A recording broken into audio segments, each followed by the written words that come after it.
আজকে আমরা যাকে নিয়ে কথা বলবো তা হচ্ছে রাশিয়া, যেটা ওয়ার্ল্ডের সবচাইতে বড় কান্ট্রি এবং এই কান্ট্রিটার আয়তন হচ্ছে 6 মিলিয়ন বর্গমাইল, অর্থাৎ 60 লক্ষ বর্গমাইল।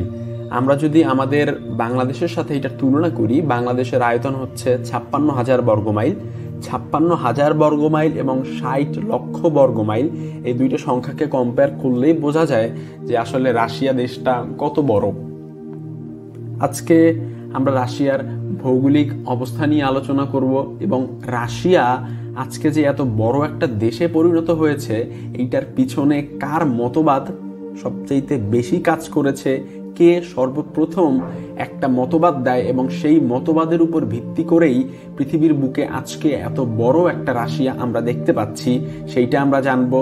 আমরা রাশিয়ার ভৌগোলিক অবস্থার কারণে রাশিয়ার ভূরাজনীতিতে কি ধরনের প্রভাব পড়ছে ওগুলা জানবো।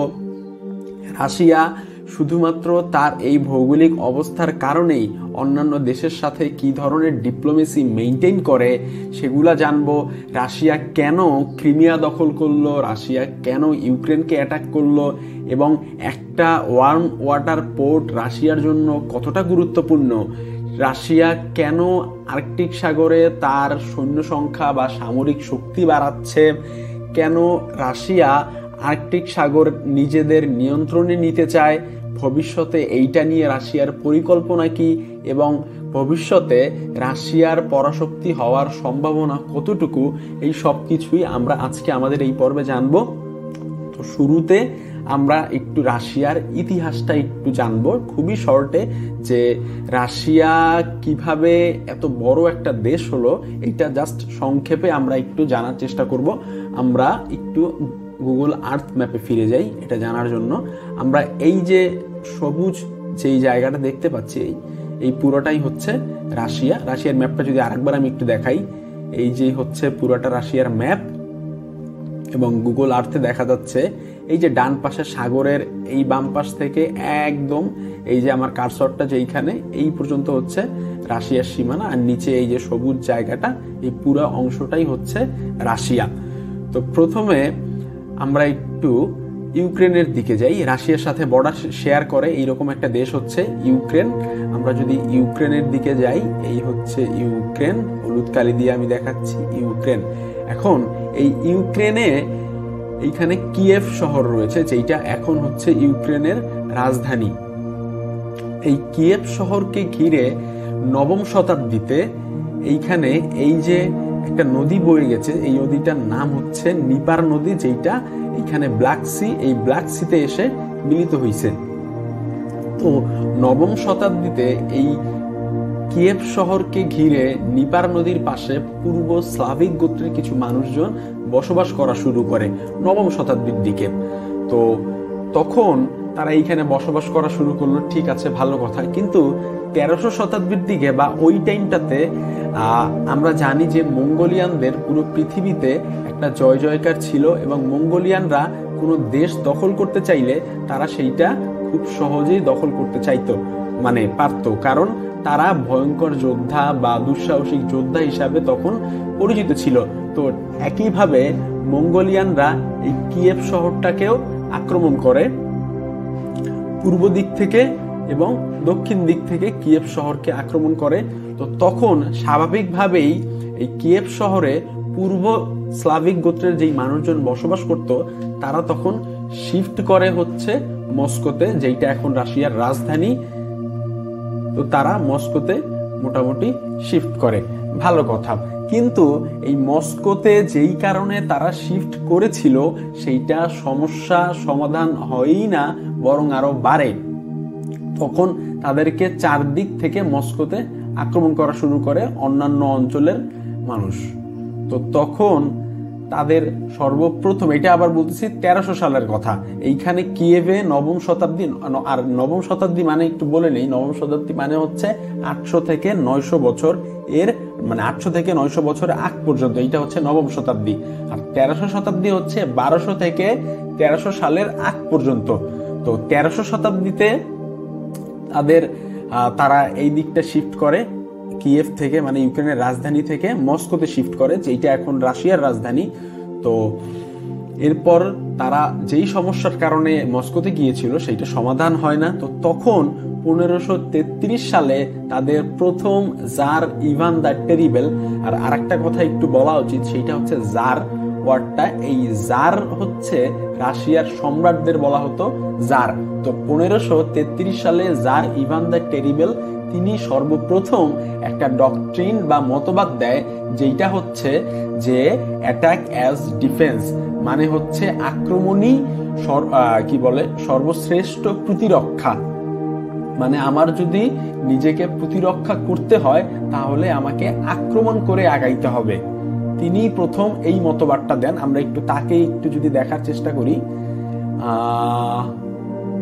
এই হচ্ছে যিনি সর্বপ্রথম এই মতবাদটা দেয় যে আমাদের আর ডিফেন্সিভ থাকলে হবে না, আমাদের এখন অফেন্সিভ পজিশনে যাইতে হবে। আর আমরা এর আগে যে নিপার নদীর কথা বলেছিলাম, ইউক্রেনের পাশ দিয়ে এই যে কিয়েভ শহর দেখা যাচ্ছে, কিয়েভ শহরের পাশ দিয়ে নিপার নদী, যেটা ব্ল্যাক সিতে মিলিত হয়েছে।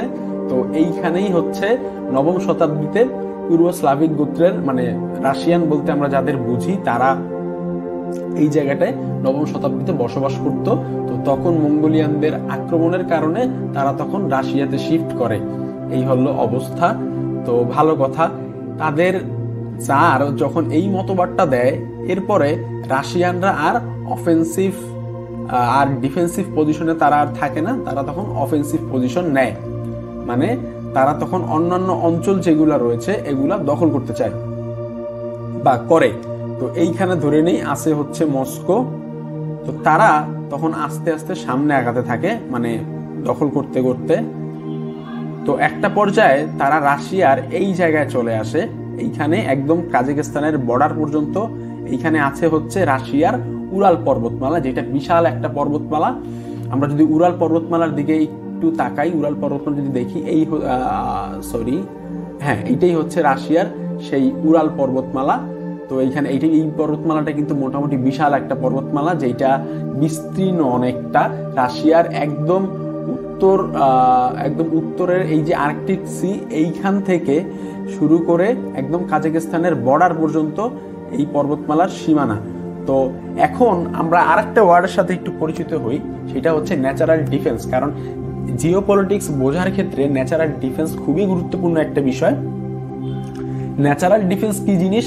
ন্যাচারাল ডিফেন্স হতে পারে সমুদ্র, হতে পারে পাহাড়, হতে পারে বিশাল কোনো লেক, বা হতে পারে কোনো বড় মরুভূমি। কেন এগুলা ন্যাচারাল ডিফেন্স? কারণ আমার দেশের সামনে যদি একটা পাহাড় থাকে তাহলে খুব সহজেই আমাকে আক্রমণ করতে শত্রু পারবে না।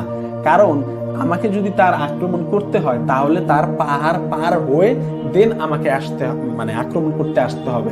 এখন পাহাড় পার হওয়া এটা কিন্তু চারটাখানিক ব্যাপার না, কারণ পাহাড় সে শুধু পার হইলেই হবে না, তার সাথে তার অস্ত্র সরঞ্জাম পার হইতে হবে, তার সাথে তার রসদ পার হইতে হবে। তো এই জিনিসটা মোটামুটি কঠিন একটা কাজ। তো এই উরাল পর্বতমালা পর্যন্ত আসার পরে সর্বপ্রথম রাশিয়ানরা একটা ন্যাচারাল ডিফেন্স পেল। এতদিন রাশিয়ানরা যখন মস্কো শহর কেন্দ্রিক ছিল তখন তাদের কোনো ন্যাচারাল ডিফেন্স ছিল না। এই প্রথম তারা একটা ন্যাচারাল ডিফেন্স পায়, যেটা রাশিয়ার মস্কো শহরটাকে সুরক্ষিত করে। তো কিন্তু রাশিয়ানরা এই উরাল পর্বতমালা পার হয়ে তারা আরো সামনের দিকে আগাতে থাকে এবং আস্তে আস্তে তারা এই দিকটা দখল করে নেয়। এবং এই দিকটা না তারা খুব সহজেই দখল করে নেয়। এর কারণ হচ্ছে যে ডান পাশে এই পুরো অংশটাই হচ্ছে রাশিয়া। তো এই দিকটা দখল করে নিতে তাদের খুব একটা বেগ পাইতে হয় না, কারণ এই যে জায়গাটা আমরা দেখতে পাচ্ছি, এই যে উরাল পর্বতমালার ডান পাশে, এই জায়গাটা হচ্ছে সাইবেরিয়ান অঞ্চল এবং এই জায়গাটা পুরা বরফে ঢাকা থাকে এবং পৃথিবীর অন্যতম ঠান্ডা অঞ্চল হচ্ছে এই জায়গাটা।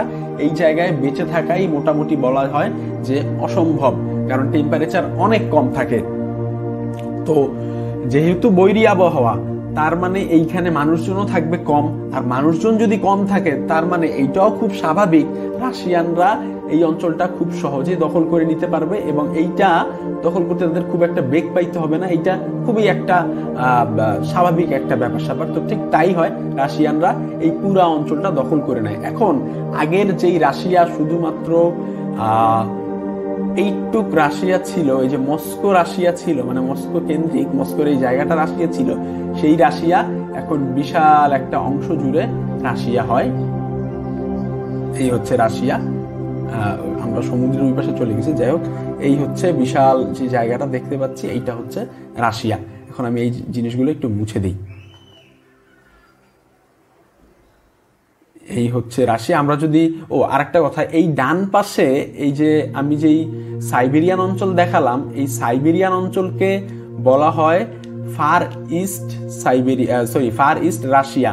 এই যে সাইবেরিয়ান অঞ্চলটা, এই দিকটা, এই উরাল পর্বতমালা থেকে ডান পাশে যে সাইবেরিয়ান অঞ্চল, এটাকে বলা হয় ফার ইস্ট রাশিয়া, মানে সুদূর পূর্ব রাশিয়া। এবং এই জায়গায় আছে হচ্ছে তৈগা বনভূমি। আমরা যদি একটু তৈগা বনভূমির ছবি যদি একটু দেখার ট্রাই করি, তৈগা বনভূমি, এই হচ্ছে তৈগা বনভূমি। এইটা পুরাটা সাইবেরিয়ান অঞ্চল জুড়ে বিস্তৃত। তো এই অঞ্চলটা রাশিয়ার জন্য বলা যায় এইটাও একটা ন্যাচারাল ডিফেন্স। কারণ এখন রাশিয়াকে যদি কারো আক্রমণ করতে হয়, তাহলে তার কি কি করতে হবে ওইটা আমরা একটু শর্টে বোঝার চেষ্টা করি। এখন রাশিয়াকে যদি কেউ আক্রমণ করতে চায়, তাকে এইখানে আছে হচ্ছে প্যাসিফিক সি, মানে প্রশান্ত মহাসাগর, আর উপরে আছে হচ্ছে আর্কটিক সি। তো দুই পাশে হচ্ছে সাগর। এখন রাশিয়াকে আক্রমণ করতে হলে তাকে প্রথমে এই বিশাল সমুদ্র পাড়ি দিতে হবে, দিয়ে এই সাইবেরিয়ান অঞ্চলে আসতে হবে, এবং এই সাইবেরিয়ান অঞ্চলের বৈরী আবহাওয়া তাকে পাড়ি দিতে হবে। এরপর সে যদি এই বৈরী আবহাওয়ায় টিকে থাকেও, তাকে এই উরাল পর্বতমালা পর্যন্ত এসে থেমে যাইতে হবে। এরপরেও যদি সে চায় যে সে মস্কোতে অ্যাটাক করবে, তাকে এই উরাল পর্বতমালা পার হয়ে দেন তাকে মস্কোর কাছে যাইতে হবে, যদি মস্কোকে অ্যাটাক করতে হয়। তার মানে বুঝতে পারতেছি এইটা কতটা কঠিন একটা কাজ, এবং এই কাজটা অসম্ভবই বলা যায় যে অসম্ভব। কারণ আপনি সমুদ্র পার হবেন, এরপরে আপনি সাইবেরিয়ান সবচেয়ে ঠান্ডা জায়গা, এই সাইবেরিয়ান বিশাল অঞ্চলটা আপনি পার হবেন, এরপরে আপনি আবার উরাল পর্বতমালা পার হবেন। এই রকম কেউই করে না, অ্যাটলিস্ট পাগল ছাড়া এই ধরনের পদক্ষেপ কেউই নিবে না। তো আমরা বলতে পারি ডান দিক থেকে রাশিয়া এখন সুরক্ষিত। এখন আমরা একটু আরেকটা জিনিস একটু বোঝার চেষ্টা করি, সেইটা হচ্ছে নর্থ ইউরোপিয়ান প্লেন জোন।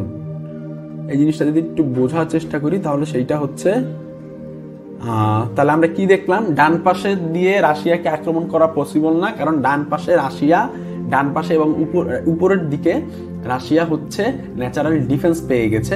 তো এখন আমরা একটা জিনিস দেখব, সেটা হচ্ছে নর্থ ইউরোপিয়ান প্লেন জোন। তো এই যে ফ্রান্স কোথায়, হ্যাঁ আমরা সরি আমি একটু টাইম নিচ্ছি।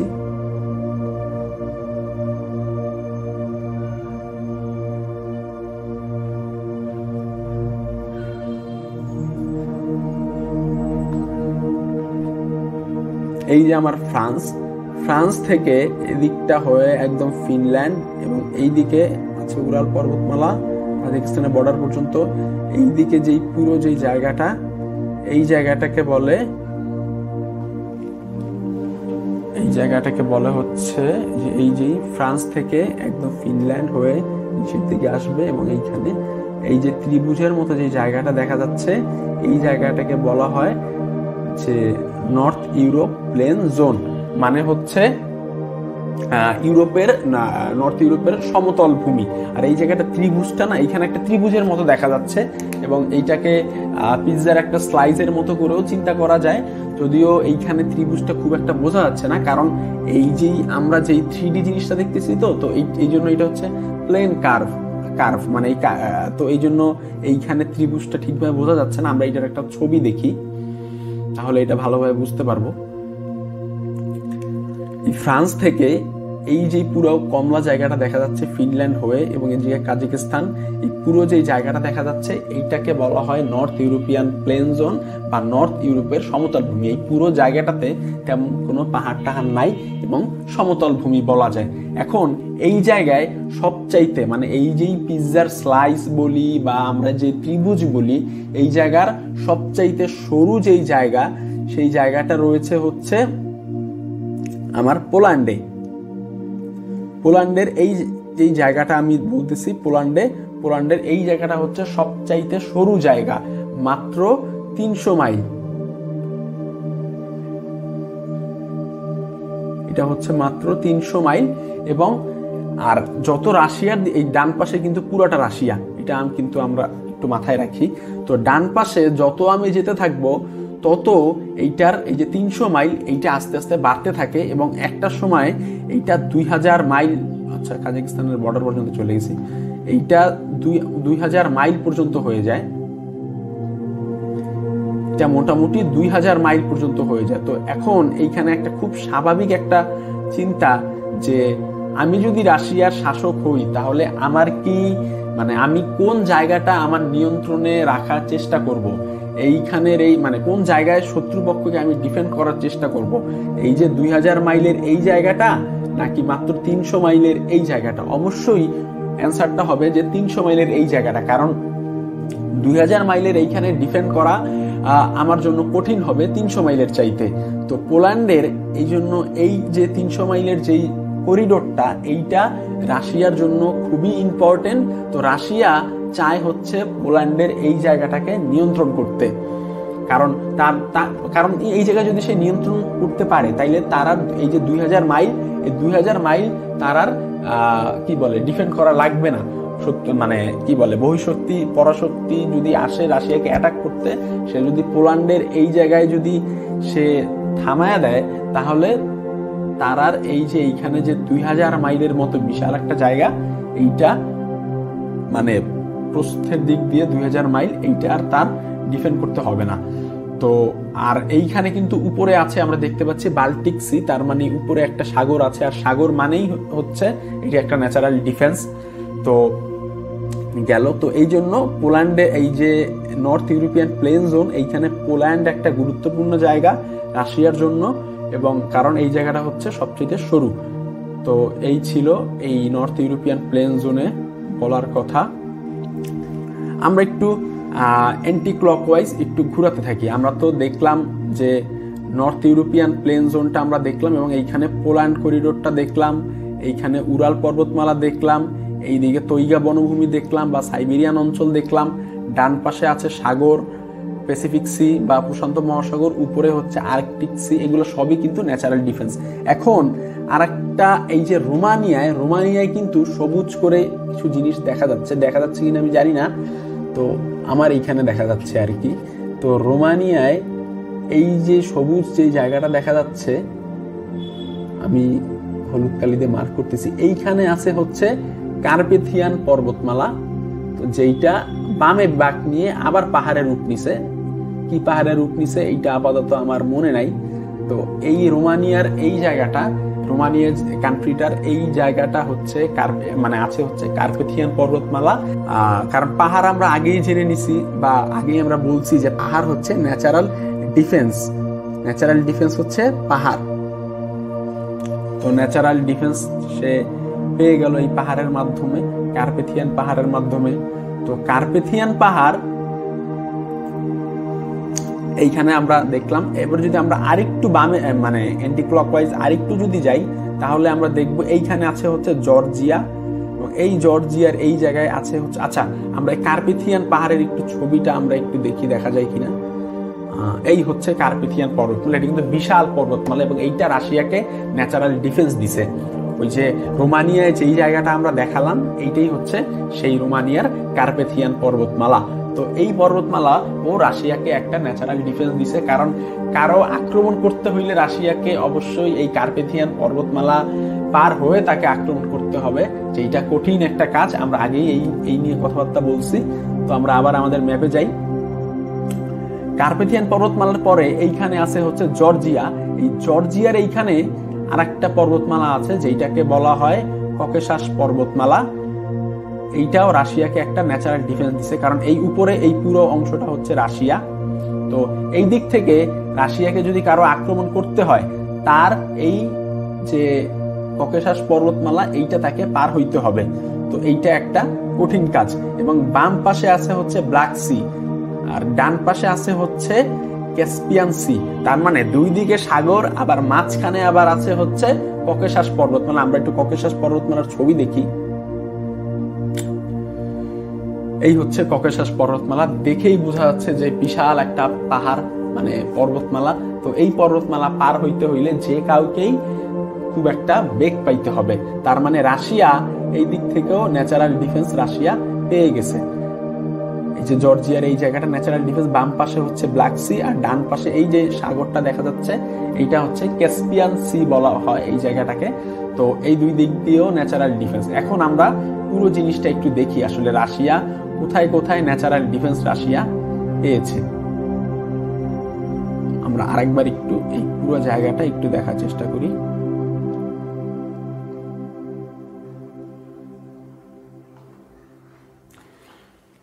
এই হচ্ছে আমাদের বিশাল রাশিয়া।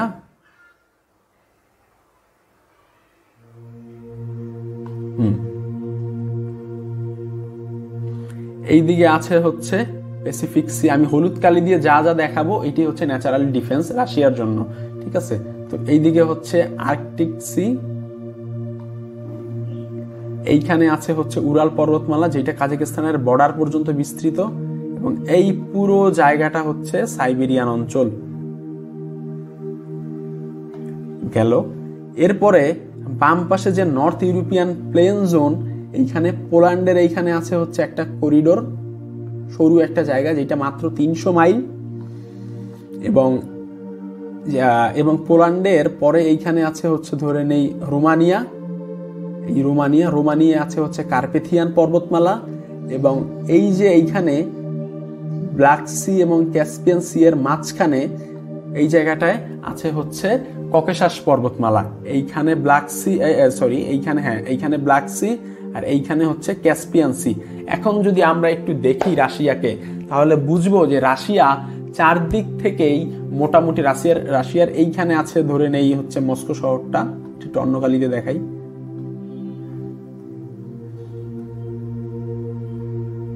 এইখানে আছে ধরে নেই মস্কোটা। তো এখন আমরা যদি দেখি তাহলে বুঝবো যে রাশিয়ার এই মস্কো শহরটা মোটামুটি, এইদিকেও সাগর, রাশিয়ার এই মস্কো যে শহরটা এটা মোটামুটি চারদিক থেকেই ন্যাচারাল ডিফেন্স দ্বারা আবদ্ধ। তো ডান দিক থেকে উপর থেকে তো রাশিয়াকে অ্যাটাক করার কোনো সুযোগ নাই। আর রাশিয়াকে যদি এখন অ্যাটাক করতেই হয় কারো, তাহলে তার করতে হবে হচ্ছে একটু সময় নেই আমি, যদি রাশিয়াকে অ্যাটাক একান্তই করতে হয় তাহলে তাকে এই যে নর্থ ইউরোপিয়ান প্লেন জোন এই দিক থেকে রাশিয়াকে পরাশক্তিগুলার অ্যাটাক করতে হবে এই দিকটা থেকে। এবং আমরা একটু বলে রাখি ইতিহাসে এইরকম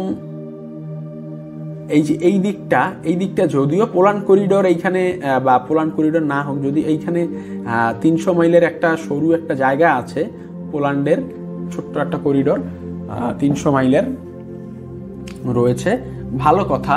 কিন্তু রাশিয়াকে যদি এই দিক থেকে এই পোল্যান্ড করিডোর ছাড়াও যদি না থাকতো, পোল্যান্ডের এইটা ছাড়াও যদি রাশিয়াকে এই দিক থেকে যদি মস্কোতে কেউ অ্যাটাক করতে যাইতো, তাইলেও তাকে অনেক বেগ পাইতে হইতো। এটার কারণ হচ্ছে এই জায়গাটা তো খুব ছোট একটা জায়গা না, বিশাল একটা জায়গা এই জায়গাটা মস্কো পর্যন্ত।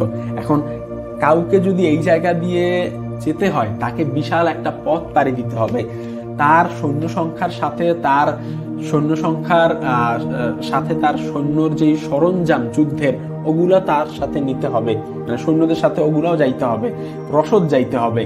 তো এই বিশাল একটা পথ এত কিছু নিয়ে পাড়ি দেওয়াও কঠিন একটা কাজ। এবং ইতিহাসে 1812 সালে ফ্রান্স থেকে, মানে ইতিহাস আমাদের বলে যে 1812 সালে ফ্রান্স থেকে নেপোলিয়ান রাশিয়াকে অ্যাটাক করতে গিয়েছিল, এবং 1945 সালে জার্মানির হিটলার এইখান থেকে মস্কোতে অ্যাটাক করতে গিয়েছিল। এবং এই দুইটাকেই ইতিহাসের সবচেয়ে বড় ভুল ধরা হয়, যে ইতিহাসের এই দুইটা কাজই ছিল বড় দুইটা ভুল।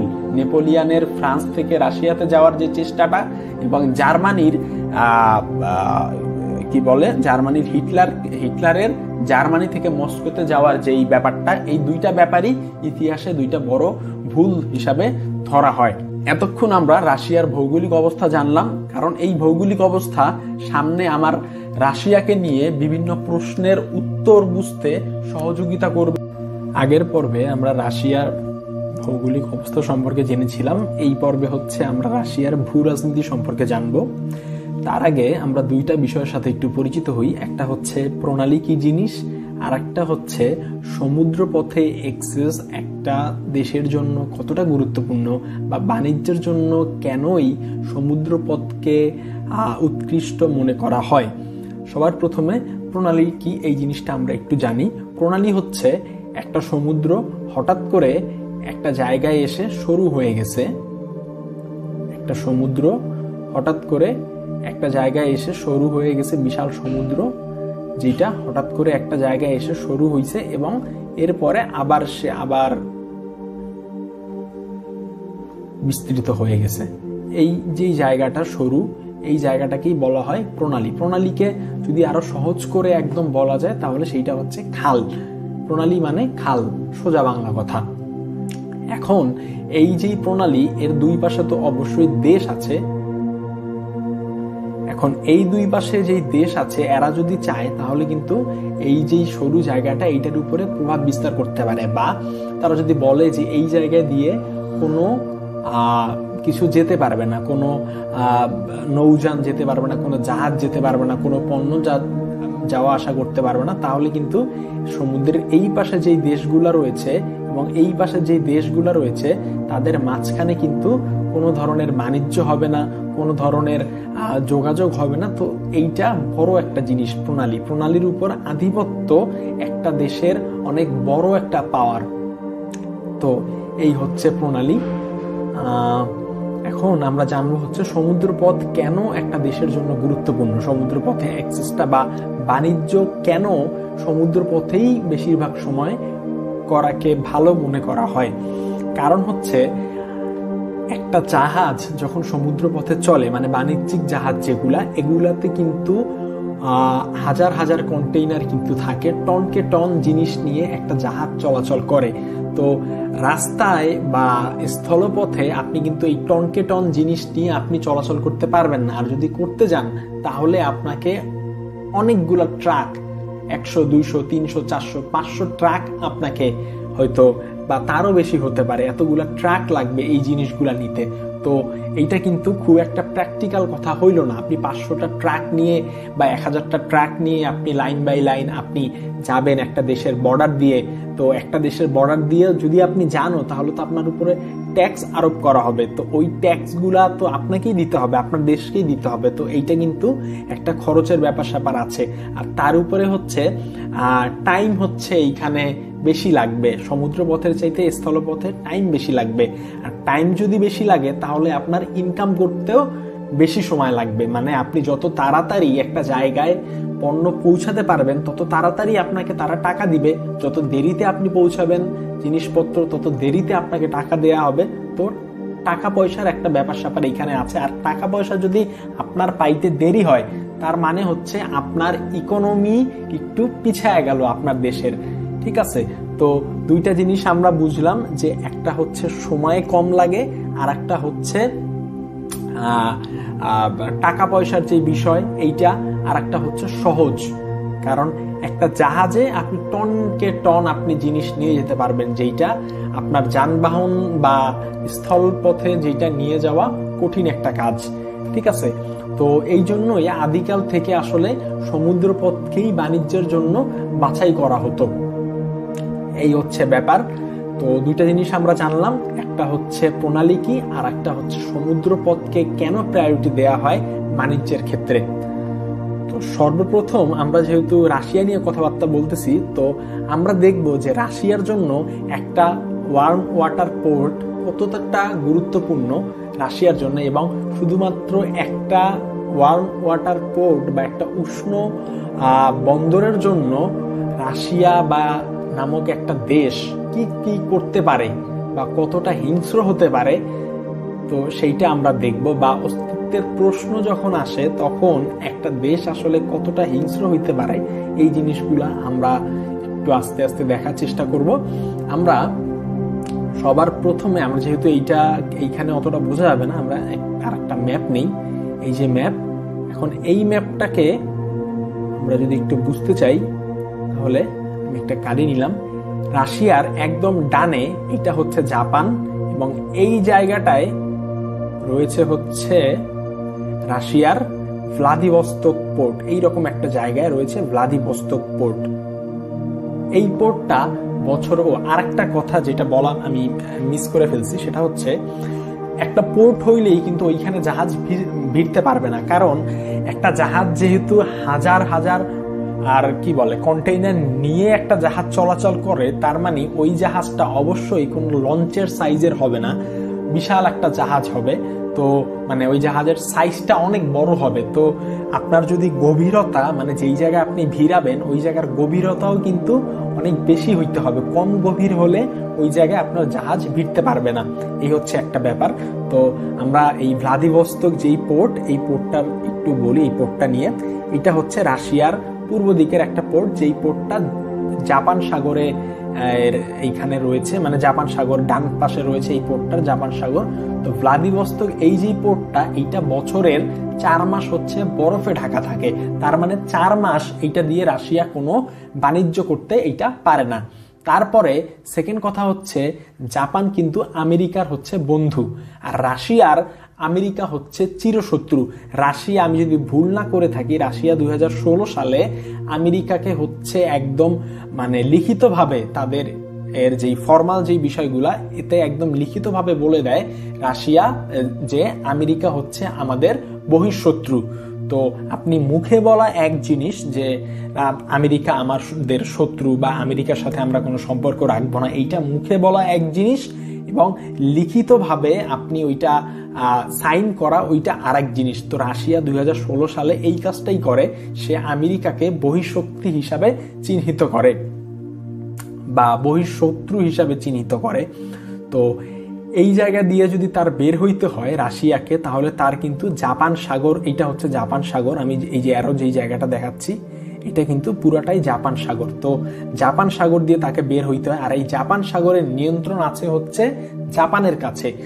তো জাপান চাইলেই একটা জাহাজের উপর একটা বোম ফেলে দিতে পারে, চাইলেই রাশিয়াকে ডিস্টার্ব দিতে পারে রাশিয়ার জাহাজকে। তো এইটা কিন্তু রাশিয়ার জন্য খুব একটা ভালো জিনিস না, কারণ রাশিয়ার এইখান দিয়ে যেই জাহাজ যাবে এই জাহাজের উপরে রাশিয়ার ইকোনমি নির্ভর করতেছে, আর রাশিয়ার ইকোনমিতে আঘাত হানে এইরকম কোনো কাজ রাশিয়া কখনোই চাইবে না, বা এইরকম কোনো কিছু ঘটুক এইটা রাশিয়া কেন, কোনো দেশই এইরকম চায় না।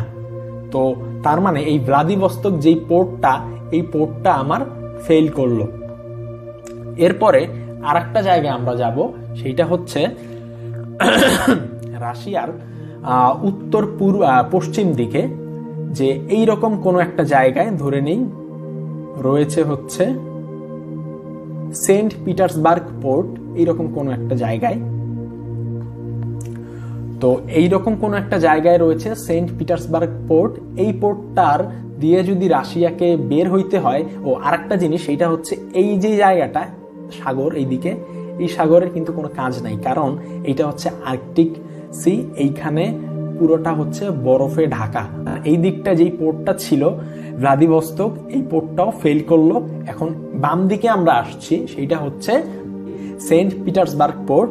এখন এই পোর্ট দিয়ে যদি রাশিয়ার বের হইতে হয়, তাহলে রাশিয়ার বের হয়ে এই জায়গা দিয়ে, এই যে জায়গা এইখান দিয়ে বের হতে হবে। এখন এই জায়গার এইখানে আছে হচ্ছে নরওয়ে, আর এইখানে আছে হচ্ছে সুইডেন। সরি, উপরে মনে হয় সুইডেন। আমি একটু ম্যাপটা দেখি কি অবস্থা, ম্যাপও ভুলে গেছি। হ্যাঁ, উপরে সুইডেন, নিচে হচ্ছে ডেনমার্ক। এই যে এইখানে যে জায়গাটা দেখা যাচ্ছে, উপরে নরওয়ে, নিচে হচ্ছে ডেনমার্ক। সরি, উপরে হচ্ছে আচ্ছা আমরা ওইটুক তো বুঝলাম, এইটা এইখান দিয়ে দেখি। উপরে হচ্ছে নরওয়ে, এই যে এইখানে আছে সেন্ট পিটার্সবার্গ পোর্ট, কেটে দেই। সেন্ট পিটার্সবার্গ পোর্ট হচ্ছে এই জায়গায়, এইখান দিয়ে বের হয়ে রাশিয়াকে এইখান দিয়ে যে এইখান দিয়ে বের হইতে হবে। এইটা হচ্ছে নরওয়ে, এইটা হচ্ছে ডেনমার্ক, এবং এই যে প্রণালী, এই প্রণালীটার নাম হচ্ছে স্কাগারাক প্রণালী। এবং এই নরওয়ে এবং ডেনমার্ক এই দুইজনই কিন্তু আমেরিকার মোটামুটি বন্ধু, ঠিক আছে। তো এই জায়গা দিয়েও রাশিয়ার যাওয়াটা কিন্তু তেমন একটা সেফ না, মানে রাশিয়ার জাহাজ যাওয়াটা আর কি। তো ধরে নিলাম রাশিয়া গেল, এই জায়গাতে রিস্ক নিয়েই রাশিয়া গেল, স্কাগারাক প্রণালী দিয়ে নরওয়ে এবং ডেনমার্কের মাঝখান দিয়ে রাশিয়া গেল, কিন্তু এরপর রাশিয়াকে কিন্তু পার হইতে হবে, মানে যদি বাণিজ্য করতে হয় রাশিয়াকে কিন্তু এই যে জায়গাটা এখন দেখাবো, রাশিয়াকে সেন্ট পিটার্সবার্গ হয়ে স্কাগারাক প্রণালী দিয়ে রাশিয়াকে কিন্তু এই জায়গাটা পার হইতে হবে। এই যে জায়গাটা আমি ই করতেছি, এই জায়গাটা পার হইতে হবে। এই জায়গাটাকে বলা হয় গিউক চ্যানেল। আমি যদি একটু লেখি, এটাকে বলা হচ্ছে GIUK, গিউক চ্যানেল। এইখানে হচ্ছে গ্রিনল্যান্ড, এরপরে হচ্ছে আইসল্যান্ড, আর এই যে জায়গাটা এটা হচ্ছে ইউনাইটেড কিংডম। তো সবগুলার প্রথম যেই কি বলে অ্যালফাবেট গুলা ওইটা দিয়ে হচ্ছে গিউক চ্যানেল। জি হচ্ছে গ্রিনল্যান্ড, আইতে আইসল্যান্ড, আর ইউকেতে হচ্ছে এই ইউনাইটেড কিংডম। তো এরাও হচ্ছে আমেরিকার বন্ধু। তো এই জায়গা থেকে যাওয়াটাও রাশিয়ার কোনো সেফ, মানে রাশিয়ার কোনো বুদ্ধিমানের কাজ হবে না, কারণ দুই জায়গায় তার ঝামেলা। এক জায়গায় এইখানে স্কাগারাক প্রণালী ডেনমার্ক আর নরওয়ের মাঝখানে, আবার এই দিকে আছে হচ্ছে গিউক চ্যানেল। তো এই দুইটাই বিপজ্জনক। আর এইখানে তো আমরা বুঝতেছি যে আটলান্টিক মহাসাগর, এই বাম পাশে আটলান্টিক মহাসাগর, ঠিক আছে। তো এই গেল অবস্থা। তার মানে দুইটা পোর্ট রাশিয়ার ফেল করলো। একটা হচ্ছে ডান পাশে দেখছিলাম ভ্লাদিভস্টক পোর্ট, আর এইখানে হচ্ছে সেন্ট পিটার্সবার্গ পোর্ট। এই দুইটা পোর্ট রাশিয়ার ফেল করলো। এইবার আমরা আরেকটা পোর্টের দিকে যাই, সেইটা হচ্ছে এই যে ব্ল্যাক সি। এইটা হচ্ছে ব্ল্যাক সি। ব্ল্যাক সির জুম যদি করি আমরা, ব্ল্যাক সির মোটামুটি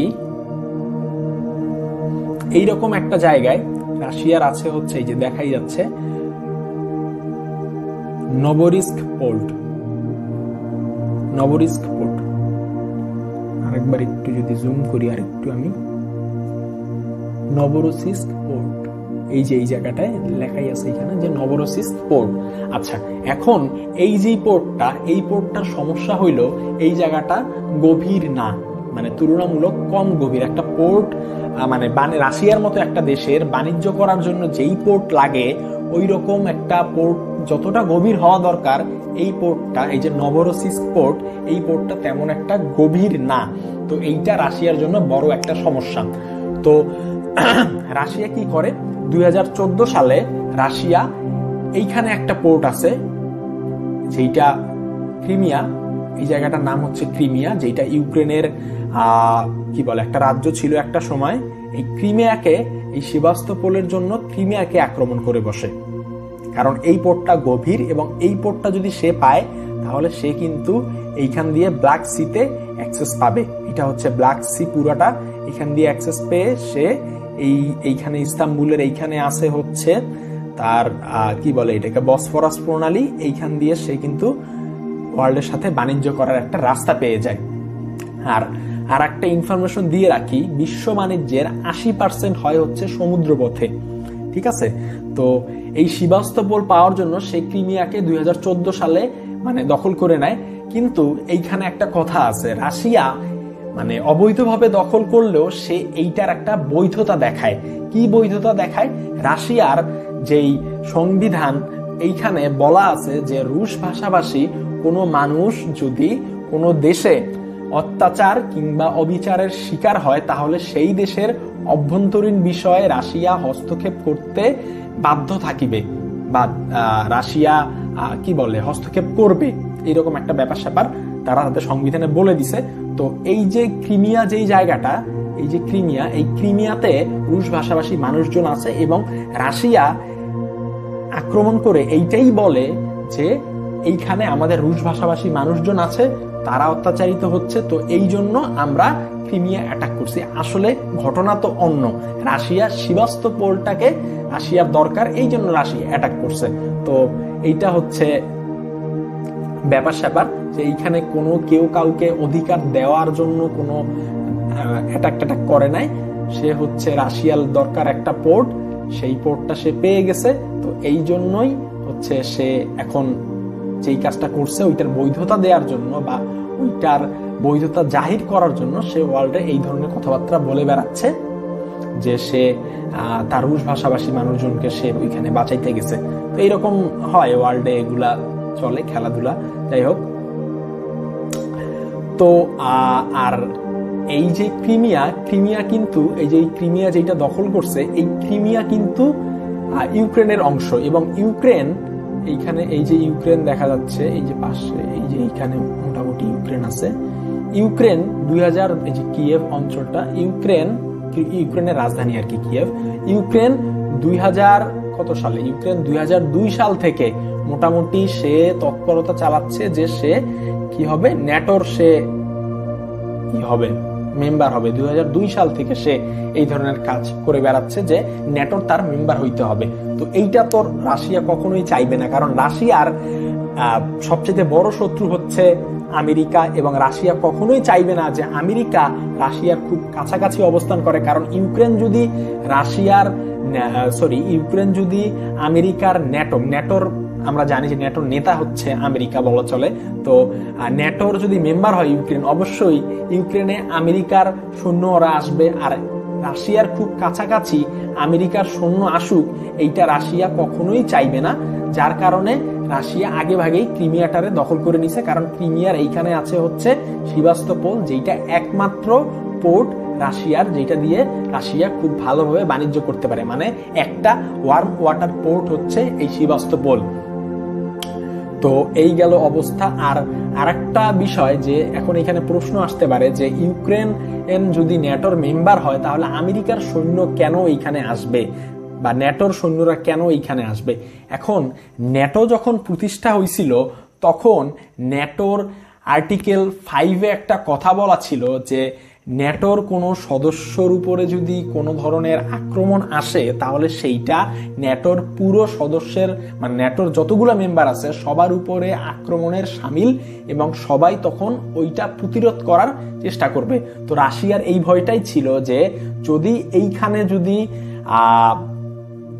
ন্যাটোর কোনো সদস্য বা ন্যাটোর কোনো মেম্বার, মানে সৈন্য সংখ্যা যদি এইখানে আসে, সৈন্য যদি এইখানে আসে তাহলে সেইটা রাশিয়ার জন্য হবে একটা হুমকি।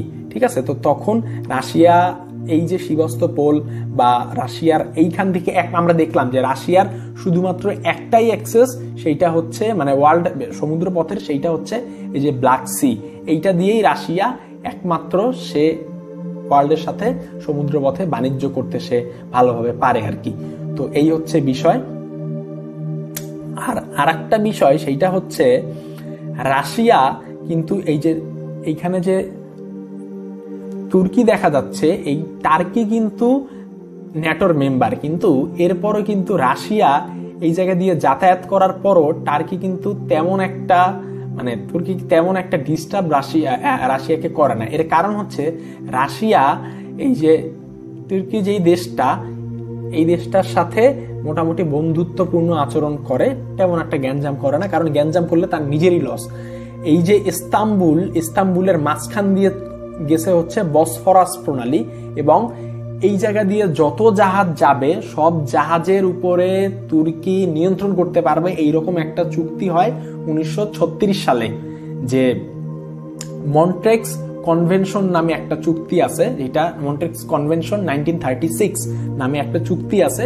সেইটায় বলা হয় যে এইখান দিয়ে যদি কোনো জাহাজ যায় তাহলে সেইটা ওই জাহাজকে তুর্কি হচ্ছে নিয়ন্ত্রণ করতে পারবে, মানে জাহাজ যাবে কি যাবে না এইটা তুর্কি নিয়ন্ত্রণ করতে পারবে। এই হচ্ছে ব্যাপার স্যাপার। তো আর মন্ট্রেক্স কনভেনশন 1936, মন্ট্রেক্স হচ্ছে সুইজারল্যান্ডের একটা জায়গার নাম, সুইজারল্যান্ডে বসে এই চুক্তিটা হয়েছিল, এই জন্য এটার নাম হচ্ছে মন্ট্রেক্স কনভেনশন চুক্তি। তো এই হইল অবস্থা। এই বুঝলাম আমরা যে রাশিয়া, আর আমি যেটা বলতে মিস করে গেছি সেটা হচ্ছে রাশিয়া 2002 থেকে হচ্ছে ইউক্রেন চেষ্টা চালাচ্ছে যে সে ন্যাটোর মেম্বার হবে, কিন্তু পারতেছে না, বা ন্যাটোর যারা মেম্বার তারাও তাকে নিচ্ছে না, কারণ হচ্ছে তাকে যদি নিয়ে নেয় তাহলে সরাসরি আমেরিকা এবং রাশিয়ার যুদ্ধ লেগে যাবে। আর আমেরিকা আর রাশিয়া দুজনই হচ্ছে পারমাণবিক শক্তিধর দেশ, আর পারমাণবিক শক্তিধর দেশের মাঝে যদি যুদ্ধ লাগে তাহলে এইটা খুব একটা ভালো কিছু বয়ে আনবে না পুরো পৃথিবীর জন্য। ঠিক আছে, এই জন্য ইউক্রেনকে ন্যাটোর মেম্বার তেমন একটা করে না। কিন্তু 2022 সালে ইউক্রেন হচ্ছে একদম লিখিতভাবে সে জানায় যে সে ন্যাটোর মেম্বার হইতে চায় 2022 সালে। এবং 2022 সালে রাশিয়া কি করে, রাশিয়া আবার ইউক্রেনকে অ্যাটাক করে বসে 2022 সালে। এখন অ্যাটাক আবার সেম স্ট্র্যাটেজিতে, সে এই ক্রিমিয়াতে যেই স্টাইলে বা যেই স্ট্র্যাটেজিতে সে অ্যাটাক করছিল, ইউক্রেনও সেই স্ট্র্যাটেজিতে সে অ্যাটাক করে। সে তার এই ইউক্রেনের এই যে সাইডটা, এটা হচ্ছে শিল্পাঞ্চল। ইউক্রেন ক্রিমিয়া তো আগেই দখল করে নিছে রাশিয়া 2014 সালে, শুধুমাত্র এইখানে একটা পোর্ট ছিল সেভাস্তোপোল, যাতে সে ব্ল্যাক সিতে অ্যাক্সেস পায় এই জন্য। এবং ইউক্রেন যেহেতু ন্যাটোর মেম্বার হইতে চাইতেছে, তো এইটা রাশিয়ার জন্য একটা ভয়। তো রাশিয়া কি করছে, রাশিয়া ইউক্রেনে অ্যাটাক করে ফেলছে। এবং কি করছে, 2022 সালে ইউক্রেনে এই দিক থেকে অ্যাটাক করছে। এখন প্রশ্ন হচ্ছে রাশিয়া কেন ইউক্রেনকে এই দিক থেকে অ্যাটাক করলো? এদিকটাতেও তো রাশিয়ার বর্ডার আছে, এদিক থেকেও তো অ্যাটাক করতে পারতো, কেন সে এদিক থেকেই অ্যাটাক করলো? আচ্ছা, আমার আঁকাটা হয় নাই।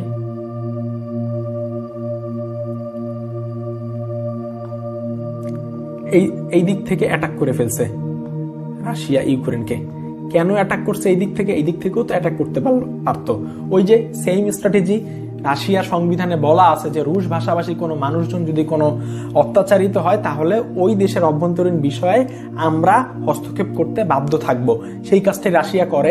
এবং এই জায়গায় হচ্ছে রুশ ভাষাভাষী মানুষজন আছে, এবং এই আইওয়াসটা করেই রাশিয়া হচ্ছে ইউক্রেনে অ্যাটাক করে। এবং এই জায়গার মোটামুটি 3টা রাজ্য আছে, 3টা রাজ্য রাশিয়া দখল করে নেয়। তার মানে রাশিয়ার এখন আর ব্ল্যাক সিতে ডিস্টার্ব দেওয়ার মতো কেউ নাই। ক্রিমিয়া দখল করে ফেলছে এবং ইউক্রেনেরও এই সাইডটা দখল করে ফেলছে। তার মানে রাশিয়া এখন খুব সহজেই এই যে ব্ল্যাক সি দিয়ে সে তার এই যে সেভাস্তোপোল এইখান দিয়ে সে তার জাহাজ বের করে ভূমধ্য সাগরে যে সে তার অন্যান্য ইউরোপ বা এশিয়ার সাথে সে বাণিজ্য করতে পারবে। আর একটা জিনিস, সেইটা হচ্ছে আমরা ভৌগোলিক অবস্থা যখন রাশিয়ার পড়তেছিলাম বা জানতেছিলাম, তখন কিন্তু আমরা দেখছি এই যে রোমানিয়ার এই জায়গাটা আছে হচ্ছে কার্পেথিয়ান পর্বতমালা। রোমানিয়া, এটা রোমানিয়া দেশ, এইখানের এই জায়গায় আছে কার্পেথিয়ান পর্বতমালা, যেইটা রাশিয়াকে ন্যাচারালি একটা ডিফেন্স দিছে। এবং এইটা বাম দিকে বাঁক নিয়ে আবার পাহাড়ের রূপ নিছে। এই যে কার্পেথিয়ান পর্বতমালা বাম দিকে হচ্ছে সেটা কি পাহাড়ের রূপ নিছে এটা আবার আমার আপাতত মনে নেই কি পাহাড়ের রূপ নিছে। যাই হোক, তো ডান দিকে এটা একটা সমতল ভূমি হয়ে একদম ব্ল্যাক সিতে মিলিত হয়েছে। এবং এই সমতল ভূমিটাই হচ্ছে Moldova country, MOLDOVA, Moldova country. এটা ডান দিকে হচ্ছে যেটা একদম ব্ল্যাক সি পর্যন্ত গেছে সমতল ভূমিটা, এবং এই সমতল ভূমিটাই হচ্ছে মলদোভা। এবং রাশিয়া যেমন পোল্যান্ডের একটা আমরা বলেছিলাম না যে নর্থ ইউরোপিয়ান প্লেন জোনের রাশিয়া, এই যে পোল্যান্ডের মাত্র 300 মাইল যেই জায়গায়, এই জায়গায় নিয়ন্ত্রণ নেয়ার মাধ্যমে রাশিয়া নর্থ ইউরোপিয়ান প্লেন জোনে রাশিয়া নিয়ন্ত্রণ নিতে চায়। ঠিক একইভাবে এই ব্ল্যাক সিতে রাশিয়া নিয়ন্ত্রণ নিতে চায় এই মলদোভাকে নিয়ন্ত্রণের মাধ্যমে। তো এটা বলাই যায় যে সুদূর ভবিষ্যৎ না, খুব শীঘ্রই রাশিয়া ইউক্রেনের মতো মলদোভাকেও সে অ্যাটাক করে বসবে, এটা প্রেডিক্ট করাই যায়। তো এই হচ্ছে অবস্থা রাশিয়ার। তো রাশিয়ার একমাত্র ওয়ার্ম ওয়াটার পোর্ট হচ্ছে ক্রিমিয়ার এই সেভাস্তোপোল। ক্রিমিয়া কিন্তু এখন আর ইউক্রেনের নাই, ক্রিমিয়া হচ্ছে এখন রাশিয়ার। তো এই হলো অবস্থা। এরপরে আমরা হচ্ছে কি বলবো, আমরা একটা ওয়ার্ডের সাথে আমরা একটু পরিচিত হই, যেহেতু এই ওয়ার্ডটা দিয়ে রাশিয়ার একটা ঘটনা আমি বলতে চাচ্ছি। তো এই ওয়ার্ডটা হচ্ছে ট্রেড ওয়ার। বর্তমান বিশ্বে যে আপনার যুদ্ধর সরঞ্জাম নিয়েই যে আপনাকে যুদ্ধ করতে হবে ব্যাপারটা এমন না। বর্তমান পৃথিবীতে আপনি হচ্ছে বিভিন্নভাবে যুদ্ধ করতে পারেন। আপনি প্রোপাগান্ডা চালিয়ে একটা দেশের বিরুদ্ধে যুদ্ধ করতে পারেন। আপনি আপনি বাণিজ্যিকভাবে বিভিন্ন ধরনের স্যাংশন দিয়ে আপনি একটা দেশের সাথে যুদ্ধ করতে পারেন। আপনি সাইবার অ্যাটাকের মাধ্যমে আপনি যুদ্ধ করতে পারেন। তো এই রকমই একটা টার্ম হচ্ছে ট্রেড ওয়ার। 2014 সালে যখন ক্রিমিয়া যখন অ্যাটাক করছে বা ক্রিমিয়া যখন দখল করছে রাশিয়া, তখন ইউরোপের যে কান্ট্রিগুলা, একটু একে দেখানোর ট্রাই করি, এই যে ইউরোপের যে কান্ট্রিগুলা এরা কি করছে, এরা তখন এইটার বিরোধিতা করছে যে রাশিয়া যতই বলুক যে রাশিয়া শুধুমাত্র তার রুশ ভাষাভাষী মানুষদের জন্যই ক্রিমিয়াতে অ্যাটাক করছে, আসলে ঘটনা সেইটা না। ঘটনা হচ্ছে রাশিয়ার দরকার ছিল হচ্ছে একটা ওয়ার্ম ওয়াটার পোর্ট এবং সেইটা ছিল ক্রিমিয়ায়। তো এই জন্য রাশিয়া ক্রিমিয়াতে অ্যাটাক করছে। এই কথা বলার পরে রাশিয়া গেছে খেইপা। তো রাশিয়া যেহেতু তেল এক্সপোর্ট করে, এই ইউরোপের এই অঞ্চলটাতে রাশিয়া হচ্ছে তেল এক্সপোর্ট করে, ইউরোপের এই জায়গাটাতে রাশিয়া হচ্ছে তেল এক্সপোর্ট করে। তো তখন রাশিয়া কি করে, তেলের দাম বাড়ায় দেয় যে আমার থেকে তেল তোমার কিনতে হইলে তোমার দাম বেশি দিয়ে কিনতে হবে, এরকম একটা ব্যবসা আবার রাশিয়া করে। তখন এইটা দেখে আবার আমেরিকা আবার একটা স্ট্র্যাটেজি ফলো করে। ওই টাইমে আমেরিকায় আবার শেল গ্যাস, যেটা আমরা জানি শেল গ্যাস, এইটার একটা খুব বাম্পার একটা ফলন হয় শেল গ্যাসের, তো মানে আবিষ্কার হয় আর কি। তো তখন তারা আমেরিকানরা দেখে, মানে আমেরিকান রাষ্ট্র তারা দেখে যে এইটা তো আমাদের কাজে লাগতেছে এবং উদ্বৃত রয়ে যাচ্ছে, যেটা আমরা চাইলেই ইউরোপকে আমরা সাপ্লাই দিতে পারি, একটা আমাদেরও লাভ হবে এবং ইউরোপের উপরও রাশিয়ার তেমন একটা আধিপত্য থাকবে না। আর তো এই কাজটা হচ্ছে তখন আমেরিকানরা করে। আমেরিকা করে এই কাজটা। আমেরিকা কি করে, সেল গ্যাস তারা লিকুইড আকারে তারা ইউরোপে সাপ্লাই দেয়।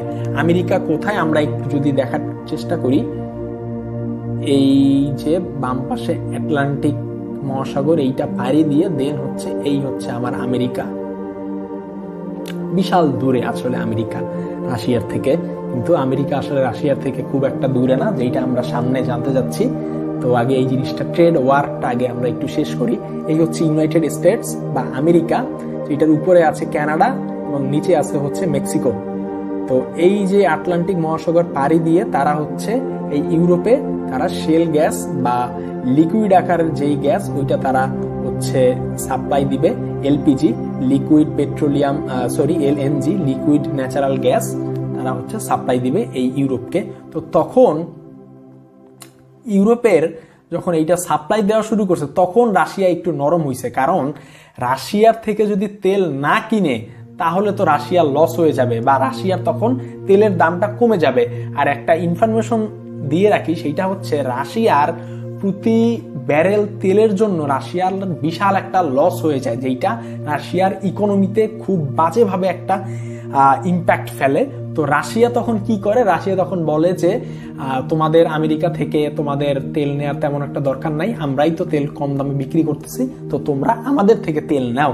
তো এইখানে ঘটনা কি হইলো, রাশিয়া প্রথমে চড়া দামে তেল বিক্রি করতে চাইছে, এই জন্য আমেরিকা আবার কি করছে, এইটার বিকল্প হিসাবে ইউরোপকে একটা অপশন দিছে।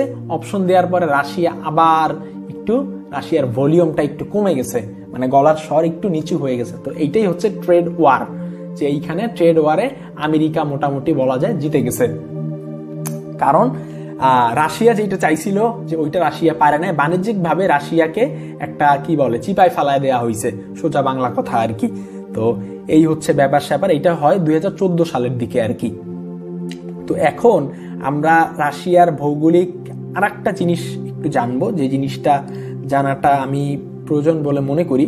সেটা হচ্ছে রাশিয়াকে তো, আমেরিকাকে তো আমরা দেখলাম যে রাশিয়ার একদম বাম দিকে আটলান্টিক মহাসাগর পার হয়ে দেন আমাকে ইউনাইটেড স্টেটস বা আমেরিকাতে আমার যেতে হয়, কিন্তু রাশিয়ার খুব কাছেই ডান দিকে আছে হচ্ছে আমেরিকা, যেহেতু পৃথিবীটা গোল। তো এই জায়গায় যদি আমি ঘুরাই তো দেখা যাচ্ছে, যদি একটু আঁকার ট্রাই করি, এই হচ্ছে আমার রাশিয়া এবং এই জায়গায় হচ্ছে আমেরিকার একটা রাজ্য, সেইটাকে বলা হয় আলাস্কা। এই হচ্ছে কানাডা এবং এই পাশে হচ্ছে আমেরিকা। তো এখন এই জায়গায় মোটামুটি এইটাকে বলা হয় বেরিং প্রণালী। এই প্রণালীর একটা নাম, প্রণালী মানে কি এটা তো আমরা আগেই বলে আসছি যে প্রণালী কি জিনিস। তো এই জায়গাটাকে বলা হয় বেরিং প্রণালী, এবং এই জায়গায় মোটামুটি একটা উত্তেজনা বিরাজ করে সব সময়, কারণ রাশিয়া এবং আমেরিকা হচ্ছে দুইজনের চিরশত্রু, এবং এই দুইটা শত্রু যখন কাছাকাছি আসবে তখন তো তাদের মাঝখানে একটা উত্তেজনা, মানে ওই জায়গায় একটা উত্তেজনা বিরাজ করবে, এইটাই স্বাভাবিক। তো ঠিক এইটাই হয়, এইখানে মোটামুটি প্রায় সময় উত্তেজনা বিরাজ করে, এবং ভূ রাজনৈতিক দিক দিয়ে এই জায়গাটা একটু গুরুত্বপূর্ণ বা ঝামেলার, যেটাই আমরা বলি আর কি। তো এইখানে ঝামেলার আরো একটা কারণ হচ্ছে এইখানে দুইটা দ্বীপ রয়েছে, একটা হচ্ছে বিগ ডায়ামিড আর একটা হচ্ছে স্মল ডায়ামিড। একটু যদি জুম করে দেখাতে চাই, বাম পাশে হচ্ছে আমার রাশিয়া আর ডান পাশে হচ্ছে আমেরিকার অলাস্কা রাজ্য। এই যে এইখানে দুইটা দ্বীপ দেখা যাচ্ছে, এই যে দ্বীপটা, বড় যে দ্বীপটা, এইটার নাম হচ্ছে বিগ ডায়ামিড, এবং এই যে ছোট দ্বীপটা, এই দ্বীপটার নাম হচ্ছে স্মল ডায়ামিড। এইটা হচ্ছে রাশিয়ার, এবং এই যে স্মল যে ডায়ামিড, এইটা হচ্ছে স্মল বা লিটল ডায়ামিড, এইটা হচ্ছে আমেরিকার। তো এই জায়গায় একটা কি বলে, একটা উত্তেজনামূলক পরিস্থিতি সবসময় বিরাজ করে। এবং কত সালে এটা আমার ঠিক মনে নাই, যে একজন সিনেটর, তার নাম হচ্ছে সম্ভবত সিনেরা পোলিন, আমেরিকার সিনেটর, তিনি হচ্ছে বলে, মানে রাশিয়াকে একটা থ্রেট দেয়, তিনি বলে যে তোমরা যে এত বাড়াবাড়ি করতেছো, আমার দেশ থেকে কিন্তু তোমার দেশ দেখা যায়, তো আমি চাইলেই তোমার দেশকে কিন্তু অ্যাটাক করা আমার জন্য কিন্তু খুব একটা কঠিন কাজ না। মানে কথাটা এইরকম বলে নাই, মানে যে কথাটা বলছে ওইটার মানে ভাষাটা বা ওইটার কি বলে ভাবার্থটা এইরকমই ছিল। আমরা মোটামুটি রাশিয়া নিয়ে জানলাম, এবং সর্বশেষ যেই জিনিসটা জানবো সেইটা হচ্ছে রাশিয়ার আর্কটিক সি নিয়ে রাশিয়ার চিন্তা ভাবনা কি। এই যে রাশিয়ার যে আমরা বলেছিলাম যে উপরে যে রাশিয়ার একটা জায়গা আছে আর্কটিক সাগর, এবং এই জায়গাটার কোনো কাজ নাই, সেটা যে আমরা বলেছিলাম সেইটার আসলে কাজ নাই আমরা বলেছিলাম, এবং পাশাপাশি এইটাও বলেছিলাম যে কাজ আছে কিন্তু অন্যভাবে কাজ আছে। এইখানে পোর্ট তৈরি করা বা এইখান দিয়ে বাণিজ্য করার তেমন একটা কোনো কাজ নাই, এইটা আমরা বলছিলাম, কিন্তু কাজ আছে বা এই জায়গাটা রাশিয়ার জন্য ইম্পর্টেন্ট অন্যভাবে। সেইটা কিভাবে আমরা একটু যদি ব্যাখ্যা করি, এই যে জায়গাটা দেখা যাচ্ছে উপরে, এইটাকে বলা হয় আর্কটিক সি, নিচে হচ্ছে এই যে রাশিয়া আমার, আর এইটা হচ্ছে আর্কটিক সি, এবং এই জায়গা পুরাটাই হচ্ছে বরফে ঢাকা থাকে। রাশিয়া রিসেন্টলি যেই কাজটা করতেছে সে হচ্ছে এই জায়গা তার সৈন্য সংখ্যা বাড়াচ্ছে, কারণ এই যেই আর্কটিক সি, এইখানে সবচাইতে বড় বর্ডার হচ্ছে তার, এবং এই জায়গা যদি সে নিয়ন্ত্রণ, এই জায়গায় প্রচুর হচ্ছে কি বলে সমুদ্রের নিচে আমরা জানি যে প্রচুর খনিজ সম্পদ থাকে, তো সে যদি এই জায়গাটা যদি সে নিয়ন্ত্রণে রাখতে পারে, তাহলে সুদূর ভবিষ্যতে যখন একটা সময় তো যেইভাবে আমাদের গ্লোবাল ওয়ার্মিং যেইভাবে হচ্ছে, বৈশ্বিক উষ্ণায়ন যেইভাবে হচ্ছে, তো এই বরফগুলা খুব শীঘ্রই গলে যাবে, এইটা বলাই যায়। তো ওই সময় রাশিয়া খুব বড় একটা অ্যাডভান্টেজ পাবে, হচ্ছে কারণ রাশিয়ার সবচাইতে বেশি বর্ডার হচ্ছে এই সমুদ্রের সবচাইতে বেশি জায়গা জুড়ে আছে হচ্ছে রাশিয়ার দিকটায়, মানে রাশিয়ার বর্ডারটা সবচেয়ে বেশি এই সমুদ্রের। তো তখন রাশিয়া কি করতে চাইবে, রাশিয়া তখন এই সমুদ্র থেকে তাদের খনিজ সম্পদ রাশিয়া উত্তোলন করতে পারবে, যেটা রাশিয়ার ইকোনমিতে খুব বড় একটা ভালো ইম্প্যাক্ট, মানে খুব বড় এবং যথেষ্ট ভালো একটা ইম্প্যাক্ট ফেলবে রাশিয়ার ইকোনমিতে। এবং তখন এটা হতেও পারে যে রাশিয়া, ও এখন যেমন আমেরিকাকে বলা হয় ওয়ার্ল্ডের 1 নম্বর পরাশক্তি, হইতেই পারে যে তখন রাশিয়া হবে আমেরিকার একমাত্র পরাশক্তি আমেরিকার বদলে। তো এই হলো বিষয়। আর লাস্ট যে বিষয়টা সেইটা হচ্ছে রাশিয়া রিসেন্টলি আরো কিছু কাজ করতেছে, সে হচ্ছে একদিকে তো গ্লোবাল ওয়ার্মিং এর কারণে এই জায়গার বরফ তো গলতেছে, আমরা বইপত্রে পড়ি যে গ্লোবাল ওয়ার্মিং এর কারণে উত্তর মেরুর বরফ ধীরে ধীরে গলে যাচ্ছে, এগুলো আমরা টুকটাক বই খাতায় ছোটবেলায় পড়ছি আর কি। তো এই জায়গায় রাশিয়া গ্লোবাল ওয়ার্মিং এর কারণে তো একে তো বরফ গলতেছেই, তার উপরে রাশিয়া আরো কিছু কাজ করে, সে হচ্ছে তার কিছু জাহাজ আছে যেগুলোকে বলা হয় আইস ব্রেকার, সে এই জাহাজগুলা দিয়া এই মানে কৃত্রিম ভাবে এই জায়গার বরফ সে ভাঙার ট্রাই করতেছে বা সে ভাঙতেছে আর কি রিসেন্টলি। তো সে চাচ্ছে যে এই জায়গার বরফগুলা যাতে যত তাড়াতাড়ি গলে যায় তত তাড়াতাড়ি তার লাভ, এবং সে এই জায়গার নিয়ন্ত্রণ যত তাড়াতাড়ি নিতে পারবে ততই তার লাভ হবে এবং সে এই জায়গার খনিজ সম্পদগুলো উত্তোলন করে তার ইকোনমিতে একটা বড় একটা প্রভাব সে ফেলতে পারবে বা ওয়ার্ল্ডে সে বড় একটা রোল প্লে করতে পারবে শুধুমাত্র এই ইকোনমির কারণে। যাই হোক, তো রাশিয়া চাচ্ছে UNCLOS, United Nation of convention of law of sea.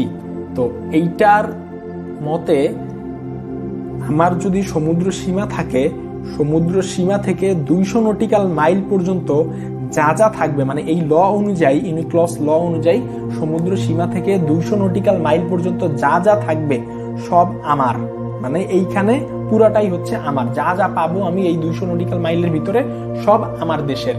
তো এইটা রাশিয়ার জন্য খুব বড় একটা অ্যাডভান্টেজ এবং রাশিয়া এইটার মাধ্যমেই ওয়ার্ল্ডের 1 নম্বর পরাশক্তি হয়তো সুদূর ভবিষ্যতে হতে চলেছে। তো এই হচ্ছে রাশিয়ার ভৌগোলিক অবস্থা এবং রাশিয়ার ভূ রাজনীতি নিয়ে টুকটাক যা কথাবার্তা ছিল তা আমরা জানলাম। আমার এই কথার মাঝখানে অনেক ভুল থাকতে পারে, অনেক উচ্চারণে ভুল থাকতে পারে, অনেক ইনফরমেশনে ভুল থাকতে পারে। তো তার জন্য আমি আগেই হচ্ছে যারা আমার ভিডিওটা দেখবেন তাদের কাছে আগেই আমি ক্ষমা চেয়ে নিচ্ছি এবং আমার এই ভুলগুলোকে তারা, আমি আশা করব, ক্ষমা সুন্দর দৃষ্টিতে দেখবেন। তো ধন্যবাদ সবাইকে। আমাদের রাশিয়ার পর্ব এই পর্যন্তই। এর পরের পর্বে হয়তো আমরা চীন বা আমেরিকা বা জাপান এগুলার যে কোনো একটা দেশ নিয়ে আমরা কথা বলবো। তো ধন্যবাদ সবাইকে।